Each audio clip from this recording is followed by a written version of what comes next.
গাজায় ইসরায়েলি হামলায় একদিনে ১৯ প্রাণপ্রত্যাশী সহ অন্তত ৭৩ জন নিহত হয়েছে, আহত হয়েছে ৫১৩ জন। যুদ্ধবিরতি আলোচনায় এগিয়ে নিতে মিশরে গিয়েছেন হামাস নেতা খলিল আল হায়া। এদিকে গাজায় যুদ্ধ বন্ধ এবং জিম্মিদের ফিরিয়ে আনার দাবিতে বিক্ষোভ করেছেন ইসরায়েলি সাবেক পাইলট ও বিমান বাহিনীর রিজার্ভ সদস্যরা। গাজায় হামলার তীব্রতা বাড়িয়েছে ইসরায়েল।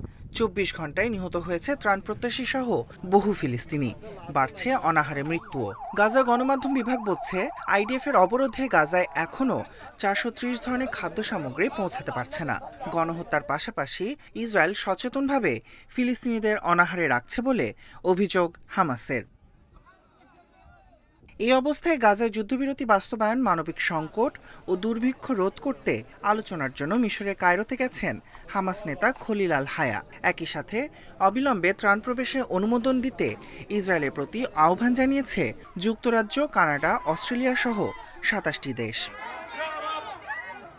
এদিকে গাজা উপত্যকায় যুদ্ধের অবসান ও জিম্মিদের ফেরানোর দাবিতে বিক্ষোভ করেছেন ইসরায়েলি সাবেক পাইলট ও বিমান বাহিনীর রিজার্ভ সদস্যরা। তাদের দাবি, গাজায় যুদ্ধ বিস্তার ইসরায়েলের নিরাপত্তার কোনো লক্ষ্য পূরণ করবে না, বরং এতে জিম্মি এবং ফিলিস্তিনিদের মৃত্যুর ঝুঁকি বাড়াবে।